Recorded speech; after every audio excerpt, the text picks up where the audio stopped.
So welcome back again. Hope you enjoyed your lunch. We are going to continue with our integrated solutions track sessions. Kicking off this session is Martyn Lewis, CEO and founder of Market Partners, Inc., to share his blueprint for success that provides a pathway and a series of best practices for gaining sustainable business results. Please help me welcome Martyn. And thank you. Well, good afternoon, everybody. So you can hear I have an accent, right? We'll deal with that now, because if I don't, I tend to find people are trying to guess, what the hell is that accent? And given this morning, you're probably also kind of thinking about, so what car do I drive? What's my favorite food, right? And who would I want to spend my last moments with, or whatever that was? English, Canadian, Californian, the three languages I talk, and they are different languages. Today I'll be using a combination of all three as we talk about the blueprint for success. So the blueprint for success is something that has come from 20 years of working with organizations, large sales transformational projects, and forcing technology into the equation. Technology, as you're going to find out, I'm very passionate about what technology enables us to do. But technology is not the answer. We can't just install it like a dishwasher and hope that everybody uses it. So we're going to be talking about what's the blueprint for success, not for implementing technology, but for actually getting transformational business results. So the takeaways from the session, I hope that in the next 30 minutes, I'm going to set myself a challenge here. I hope I can share with you some of the keys that we found in enabling transformation and pass out a blueprint, which you've got, of the stages that we like to go through to ensure that success. That we'll be looking at what the opportunity is. I believe, and I've got a lot of history in sales and marketing, I believe there's never been a time like now where we need great selling. Especially with the economy tightening, things are getting tough. But things are also so commoditized in today's world. And as I'm going to share, I really believe that differentiation today does not really come from your offering. It comes from how you sell. So that to me is a really big, big thing, that I really believe that success comes from how you sell, not what you're selling. We're going to introduce the three-stage blueprint for success, and indeed share with you ideas and a checklist. So that's my agenda for the next 29 minutes and 40 seconds. So where does this all come from? Well, I started Market Partners 25 years ago. We were really passionate about selling and marketing processes. And thankfully, one of my customers asked me, why don't you talk to some of our customers? Because I can't figure out why they're not buying, right? My sales reps are good, but something's not happening here. So we talked to their customers, and we found this wealth of insight.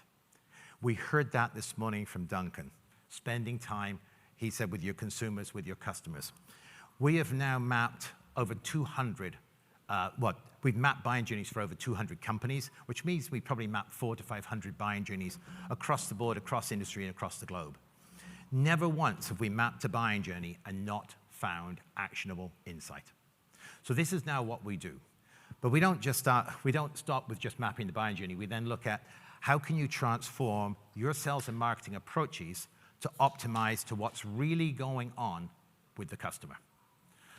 So that's our business, and that's where the blueprint for success came from. In talking to thousands of customers, and we do in-depth one-on-one interviews with buyers. As Duncan said, we go spend time in the living room. I mean that metaphorically. I don't think we've actually done that, but we certainly do it in terms of metaphorically. And one of the things is that buying has changed dramatically. It's changed over the last 10 years, changed over the last 5 years, 2 years, and 6 months. And I think there is a very urgent need for us to close the gap between sellers and buyers. We've seen buyers become more and more autonomous and not connected to what we're doing. So I think that's the opportunity that we're faced with. So we've got to re-engage sellers with buyers across the buying journey. That means that sellers and marketers have to be able to deliver the right message to the right person at the right time. We've got to bring relevance, value, and insight, or else we're not required. So how do we get from where we are, wherever that may be, to that grand vision of transformational sales and marketing, transformational customer experiences, transformational frontline approaches? So the blueprint for success, and you've got a copy of this, really provides you with a checklist and a way through to get you from where you are to where you hope to get to. And we address the 3 areas of the process, the technology, and the people. And as I alluded to, and I'm passionate about, it's not about implementation. It's not even about adoption. It's about effective adoption, which gives you the business results. And this is something that I'm really fascinated with, because adoption is often the hurdle we're faced with. But it's not adoption we want. It's effective adoption, which in my mind is a very different thing. So the blueprint for success, you'll see, comes down to these 3 components: scope, setup, and adoption. And what we've done is we've got 6 sub-steps in each of these 3. And I'm going to take you through the blueprint for success and through these 3 phases and each of the steps in those phases. It builds towards the vision. It gets you from where you are to that transformational vision that you may have. I hope it increases the probability of success, and I hope it gets you there as quickly as you possibly could. I happen to be a pilot. It's another of my passions. I've been flying planes since I was in my teens. And of course, we use checklists. We use checklists. Why? Not because we don't know how to fly a plane. It's not because we're trying to learn it every time. We use checklists because it's complex. And the checklist just guides us through what we should be thinking about. So we don't need to think about, did we do this, or what comes next? So the checklist is a very valuable tool for anything that is complex. I don't know how many people have read the Checklist Manifesto. I love the book, recommend the book. And it talks about the value of following a process. Having said that, this process isn't locked down and linear. You can go through it, in some ways, you can go through many of these steps in parallel. In other cases, you may already have done them, and you don't need to worry about it. But let's take a look. So we'll start with scope. The first thing, and you'll see this as you fold out the blueprint for success, you'll see it there, the why. Why are we doing this? What's going on in our company, in our market? What do we want to do? I loved it when Duncan said the 5 whys. I so believe this. We facilitate workshops, usually at the executive level, about why are you doing this? And it really does take the why, to really get to the compelling reason why you're going to invest. Not just in the technology, because quite frankly, that's a small part of the investment. You're going to invest in the technology, the training, the change, the resources, everything else that's going to make this work. Sadly, I see far too many projects kick off without a clear understanding of the why, or without everybody aligned to that clear understanding of the why. The other thing that's really important, I see so many, and I've talked to a few people over the last few days that reinforce this. I've seen so many projects that lose the why as they go through. You get through the technology implementation, and all of a sudden you kind of, why are we doing this? Well, we're doing this so that we've got one source of the truth. That's good, that's great, but that isn't really transformational. So doing the why up front and anchoring everything around that, this is why. This is a critical business issue, critical opportunity that we have to capitalize on now. With that, we go to the voice of the customer. What's going on in our marketplace? How are customers buying? How do our target markets buy? Who gets involved across the buying journey? What do they think? What do they do? What do they value? What are they concerned about? Because as they go through that buying journey, things change. And unless we really have a deep understanding, and it was Duncan, I was hearing what he was saying, it was fantastic. Unless we have a really deep understanding of how our customers make their decisions, where do they go to for information? What are they looking for? And how that changes across the steps of their buying journey, which is a voyage of discovery for most buyers, we've really got to start with that understanding of our customers. Just to show you, this is the kind of depth of detail. This is one buying journey that we mapped, and there's pull-out charts and things. It's 55 pages. That tells you what's really going on. And in the market, buyers buy in a remarkably similar way. In fact, if you've got buyers buying in very different ways, you've got different markets. We define a market as buyers that buy in a particular way. Duncan gave some great examples of that this morning. I love it. That is why we put this as step 2, understand the customer. Not only does that give you a target of what you're trying to do, it also, for change management, it gives you the voice of the customer driving through the whole project. We're not doing this because we think it's a good idea. We're not doing this because we think this is what customers are doing. Here is the voice of the customer. We went and talked to them. This is what we discovered. So voice of the customer. From that, vision of the future. I think the last step on here, going back to what Duncan said, is what can we innovate? So now we know why we're going to do something. We've got the voice of the customer. Now, what's our vision? Where are we going? What could be? Unconstrained thinking. When we facilitate this workshop, that's the most important thing and the hardest thing for us to get through. Forget what goes on today. Unconstrained thinking. If you could do anything, what would you do? How would you engage in that buying journey? What would you do? What customer experiences would you do? How are you going to manage that? So vision of the future is looking at that, and then what changes that from today? When you've got that vision of the future, when you've looked at the art of the possible, when you've looked at what other organizations are doing. Again, I love the idea, and we often do it. Bring in what an organization that's not in your industry. What are they doing? What can we copy? What can we innovate? So that is the vision of the future, and with that in mind, you can say, okay, what do we have to change? What do we have to change in our folk? What do we have to change in our teams, organization, our processes, our technology? What do we have to change? Now, that could be an ocean to boil. So from that, we go right into priority and staging. Because we've got this brave vision of what could be, but that, like I said, could be trying to boil the ocean. So we want to pull that down and say, how are we going to stage this? The great one here is go for the low-hanging fruit. What can we do that's going to give us a good return, start us on that road to that vision, and it's not going to be too traumatic for the organization? So at this stage, it's building what we call the ramp plan. How you're going to get from where you are to where you're going. After doing the priority stage, we then go to the ramp plan. The ramp plan, now we know what we're going to do. We know what order we're going to do it in. So here's where you create the overall project plan. What are you going to need? What are the key milestones? What are the critical success factors? What comes when and next? So that's the ramp plan. And then the final stage of scoping is stakeholder alignment. Once again, I'm going to stress that we've worked with so many projects that think they've got stakeholder alignment. Have they got the stakeholders really bought in? By stakeholders, I mean all those people that own the resources we're going to need or who are going to be impacted by this project.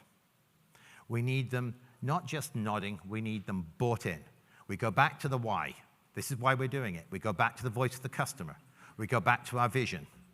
We share this with folk. We make it very, very clear what commitment we're asking for them, and we get people bought in. So this is a major milestone for us of getting stakeholders bought in at this stage. And it should almost be ceremonial. We don't want this to just be kind of in passing. We want people to really know this is what we're doing, this is why we're doing it, this is what we need from you. So with that, we now have a clear scope of what we're doing. In case you're thinking, so how long does that take? We can go through that process with some of our clients in as little as 2 to 3 weeks. Others, it takes a lot longer. It doesn't take a lot longer because of this. It takes a lot longer because they are wondering whether they really do want to make this commitment, or they're wondering what resources they're going to use or whatever. But that does not have to be long or onerous. Setup. Market messaging. So the first thing that we go to is what we call precision marketing. Precision marketing is understanding exactly what messages you want to get to who in the buying journey, when, and how. This is blowing away the notion of having a great value proposition, generic collateral. This is far more targeted, personalized messaging. And we look at what should that be? Who are the key players across the buying journey? What are their concerns? What are they looking for? What message do we want to deliver and how do we want to deliver that message across the buying journey. As it says here, the messaging must reflect their concerns. You will be turned off and ignored if you send generic market messaging, either market messaging or sales messaging. Very quick thing, because we talked to so many buyers about how they buy, during the pandemic, a number of organizations said, so what's changing about how buyers buy? You know, what do they want? What do they expect from salespeople now we're all locked down and virtual? We talked to hundreds of buyers about this, and we asked them, so as a result of the pandemic, what do you want from salespeople? Do you want salespeople? Yes. So what would be your biggest wish for salespeople as a result of the pandemic? The number one thing, resounding number one thing was, don't waste my time by telling me stuff I know. Don't come in here with generic presentations and waste my time. The thing that I found fascinating about that is, when did they ever want salespeople to come in and waste their time, right? So it's a really interesting thing. The pandemic sharpened people's value of their own time, which is a really interesting thing. So there it is again. Generic marketing content just doesn't cut it. It's got to be individualized, personalized. It's got to be deliberate and thought through. So that's precision marketing, harmonizing messaging themes to roles and responsibilities. Absolutely. Then from that, we've got to make sure that not only our marketing, but our sales organization can deliver that same kind of messaging in that precise way. So from that, we want to look at how do we support the customer throughout their buying journey. I talked about that yesterday for those of you that were in that session, that we're really changing the focus of selling.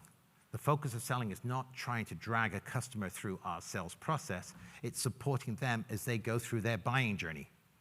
And that is a massive shift from what we've seen. And I'm going to repeat it again because it's so important. It's not about taking a customer through your sales process. It doesn't work that way anymore. It used to, back in a previous century, it used to work that way, but it doesn't work that way. They're going through their buying journey. Our opportunity is manage, help, support, and navigate them through their buying journey. So we've got to equip our salespeople to do that. With that, content organization. So this is where we're really getting down to the rubber hitting the road. So we've got our messaging, our precision marketing message matrix. We know what messaging we want at what time in the buying journey, aimed at whom. So at this point, we're going to look at all of our content, and we're going to start tagging and creating the taxonomy that matches our content to what our strategy is for engagement. Be ready to be shocked. Of course, those of you that have gone through it probably know exactly where I'm going now. You're going to find a lot of content that people are not using. Salespeople aren't using, and customers are. And get ready again, because when you start to use Seismic, those of you, and we're a customer as well as a partner, those of you that have done it, it's shocking when you see that white paper you put so much time and effort into. People look at page 1 for 8 seconds and page 7 for 15 seconds, right? Consider that great, right? That's what it's about today. It doesn't mean you shouldn't have that white paper, but it means people are going to look at it very quickly and they're going to assess you and its value to them very, very swiftly. So be ready for that shock, because it's coming. With that, enablement. This is a huge stop on the blueprint for success. Enablement can mean many things to many people. What it means is, before we launch out with the technology, we've got to have everything else in place. So we've got to enable our sales organization to be successful. So here it is. What's our selling approach? Are we changing our selling approach? Probably we are. We should be in many ways. If we haven't already, we've got to catch up to the buyer and where they are in today's buying. What tools and resources are they going to need? Obviously, and I hope Seismic, but what else is going to be required? What skills, knowledge, and competencies are required? And how are we going to deliver that? Very important. Governance. How are we going to govern all of this? How are we going to manage it? How are we going to monitor it? All of these things are done in the enablement phase. This one is the one that can be done in weeks, or it may take months. This is a big stepping stone. I will say, though, that it's very important that if we go back to our ramp plan and how we prioritize things, This should not be huge because we're taking it in bite sizes. So again, we've got the vision of where we want to go to, but at this stage, what are our priorities? So for this stage, what do we need? With that, change management. We put it here. Because at this point in the overall process, we know precisely what we're hoping to happen. We know what we're trying to change. There are two things, I think I've got them here as the two myths. Two huge things that I will share with you that we see time and time again. The first myth, it's not a big change. We're just asking salespeople to click here instead of click there, right? Any change is a big change. Once again, I'm indebted to Duncan, folding our arms this way, folding our arms that way. Any change is a big change because of, he said it, it's habit. It's habit. How many people have put out tools, technology, where it's going to make a salesperson's life simple? Without doubt, it's going to make it easier and simpler, and they don't do it, right? It's just staggering and totally predictable. We are hardwired. Those of you that understand urology more than I do know about this. As I'm standing and pacing backwards and forwards here, I'm not thinking about how I'm moving my muscles in my legs or what it takes to do this or push this clicker. I'm not thinking about it. It happens subconsciously, thankfully, or my brain would be so busy. That's what happens. Things get hardwired. The more pressure we're under, the more likely it is we go back to old habits, even if we know they're not the right thing to do. So that's myth number one. Myth number two that comes right after that is people aren't logical. People don't do what's good for them. If people did what is good for them, we would have all been in that gym at 6 o'clock this morning. None of us would have been out after 9 o'clock last night. Goodness knows about alcohol and what food we had, right? We wouldn't be doing that if we did what is good for us. I joke in some ways, but it isn't a joke. People don't do what is logical. So if your change management program is showing salespeople the success they could have, the win rate they could get, the win rate others have got if you use this technology or this collateral, sell this way, that's not going to work because people don't go that way. So change management has got to get behind these two things. We've got to accept even the smallest of change is a tough change, and that people won't just do something because it's logical. So we've got to get past that. So change has to be managed. We really believe in what we call early adopters. We do not like pilots because pilots signal to everybody it's tentative, and you engage in a totally different relationship with people. They become the critiques. They don't become the users. If they're thinking that they're doing a pilot, they're going to give you the critique. And it probably is not going to be positive because they don't want you to come and change their world anyway. So we go for what we call early adopters. It's a control group, and we like the early adopters to be the people that are the early adopters. They're the people that want to try something. They live for adventure. They're happy to do something different. This is less than 10% of a normal population. That is who we want as our control group. They're happy to take the time. They're happy to give us real, honest, great feedback, and then they become the champions. So we really believe in early adopters. And then managing the phases of adoption, managing it through the adoption curve. Active leadership, it's interesting, we'll often have leadership, but how active is that leadership in the change? It has to be there, it has to be managed. And obviously managed communication. With that, we can configure the technology, which isn't the tough part of this at all. We can configure the technology. We've got a very clear understanding of what we want to do. We can go ahead and do that. And like I said, some of these things can be done in parallel. With that, here it is again, end of phase 2, stakeholder alignment. Go back to our stakeholders once again, almost ceremonially. This is where we are. We're about to go into early adopters. We're about to go into rollout. This is the role we want you to play. That we want you to do this, we want you to include this in your weekly meetings, we want you to do this, whatever it may be. Gain the active leadership and make sure that people are fully aligned to, once again, what are we doing, why are we doing it, what's our vision? So stakeholder alignment. With that, we come to adoption. Again, in terms of timing, we've gone through all those phases in 2 to 3 months with certain clients. It can take a lot longer. That depends on many things, but it doesn't have to be onerous. But I do believe it has to, all those things I've shared with you do need to fall into place. So adoption, I talked about early adopters. This is, to me, an absolute key. These are not your typical users. These are the people that are happy to try something new. They want to, and I see people nodding, right? We were in a session with a large company. I don't know if they're represented in here. And rightfully so, the enablement folk were concerned about taking up the sales people's time. So we had a kickoff meeting with about 20 of the early adopters. And we said that we're very sensitive and we're not going to take up too much of your time. We'd just like you to kind of fill in a survey and give us some feedback. And one of them said, oh, no, it's OK. I'm in this. I'll give you whatever feedback you like. I'll take my time. You go, there it is. There's your early adopter. Those are the people you want involved in this. They're forgiving. They love trying something new. They love giving feedback. This is your control group. And like I said, they're going to go on to be your champions. So very important. With that, we benchmark. Early adopters, we've done that in 2 weeks. We've sometimes taken 2 months about it. It's whatever you need to do to run this out. And you're not just testing the technology. Far, far from that. You're looking at the processes, the enablement, the training, all that goes around that to get you to where you want to get to. So the benchmark is getting the feedback, changing things, optimizing things, taking the technology wherever the technology is, going back to the content, whatever you have to do, even revising the ramp plan if necessary.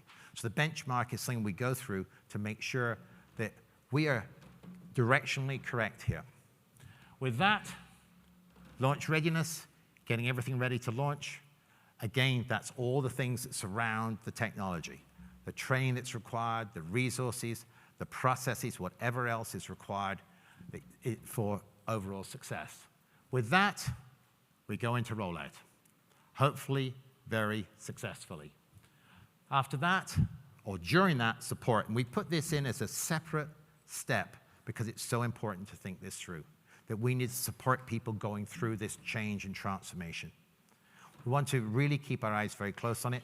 We want to find those success stories, and we want to find the hot spots where there's problems, and there will be problems. That's great. We want to celebrate that. And we want to get in there fast, find out what's happening or not happening, learn from it, and move forward. And then finally, optimization. The analytics that are available with Seismic are just fantastic. But once again, Duncan said it, it's not just the data, it's what you do with it that makes the difference. I'm a great believer in analytics. It really is the vital signs of how you're engaging in the marketplace. To read those vital signs is incredible. And I'll share with you that one of the things that I found interesting is even when the data is not precise, when you know that it's not really 100% complete, you still get the vital signs. You can still read into it what's going on in the marketplace, what's really happening, and then you can use that to troubleshoot, providing you're honest with yourself. So that's optimization. So there it is. That's our 3 phases: scoping the project, setting the project up, and then gaining adoption. As I said, it's not about installing a dishwasher and letting it go. It's about this transformation. I think it's great, and I've worked with many Seismic users now. I think it's great how Seismic's being used to gain efficiencies in many areas. But what's really important is effectiveness.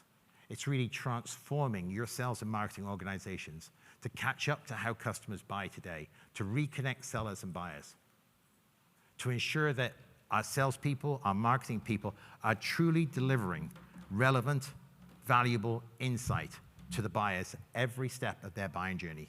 They're engaging with their buyers. They're staying engaged with their buyers. That, to me, is the really exciting thing that Seismic enables. With that, we've got a few minutes for any questions or thoughts that you may have. I welcome them. And trying to do that in 30 minutes, man, that's 30 years of history, and my team around the room, this is what we do for a living. And it's a lot of detail, but when you get it right, it's really exciting. It's really exciting. It truly is transformative. And as I've shared with you, I believe that we have this opportunity right now. In fact, we have this critical need, in most cases, to transform how we go to market to engage with our customers. So any questions? If you look under your seat, there's somebody that's got a yellow sticky that says, I have a question. Yeah, thank you. In a organization where you don't necessarily know everybody personally, how do you go about, what's a recommended way to find those early adopter types? Is it through a poll or a survey or through their managers? Through the managers. It's really easy.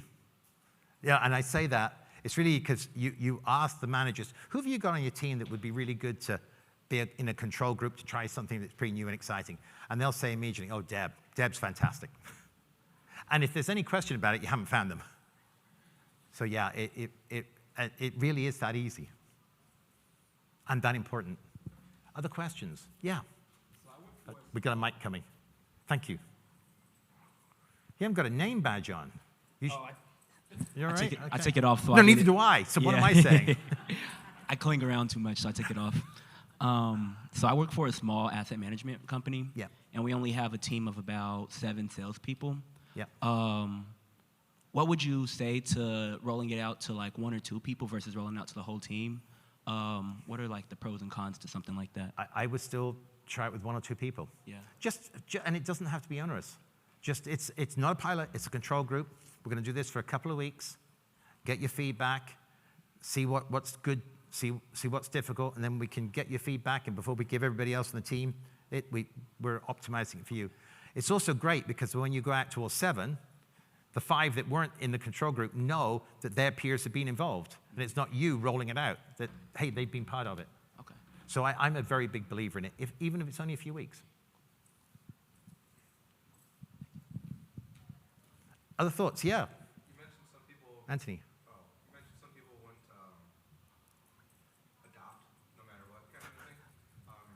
That's a painful thing. What would you say when it is time to, after you roll out, is it more important to work with the people that are using the platform and helping train those people up and get them better, or is it more important to try to get the non-adopters to come over on the team? Absolutely, without doubt, more important to work with the people that are adopting it. Because you're going to get more success stories. I worked with a very large, multi-billion-dollar organization where, for whatever reason, they were focused on the 15% that weren't adopting, and they said, we can't move forward until we've got 100% adoption. And you go, oh, God, you're just lowering the bar to the lowest, right? That you know, we use the market maturation. If you're familiar with the market maturation curve, it's the same as the change management curve. They're called laggards, right? And no disrespect, they could be great individuals, but these are the people that are not going to do something new until they have absolutely no option, right? And they exist. So you shouldn't be holding back these, right? You should question whether they're the right people in the right job. You should question that. But expect it. Don't expect 100%. It's not going to happen. Over time, it will, because when everybody else is using it and everybody else, and there's no other way to go, the laggards will come. So they will come eventually. But don't hold everybody up waiting for them. But do question whether you've got the right people in the job. Because you should see it skewed to earlier in the curve. You should have, in the kind of roles we're talking about, we should have less laggards. Okay, we have 0 seconds for no more questions. But so we're around, so thank you very much. Look forward to talking to you. Thank you. So if anybody would like an additional copy of the blueprint, please feel free to pick it up on the way out. And the second thing is, if you stop by our booth, we will give you a copy of Martyn's book. Okay. There you go. Perfect. All right. Thanks, everyone. Thanks, Martyn, for that great session. Next session starts in just under 10 minutes at 1:45, so we'll be starting right on time. See you again soon.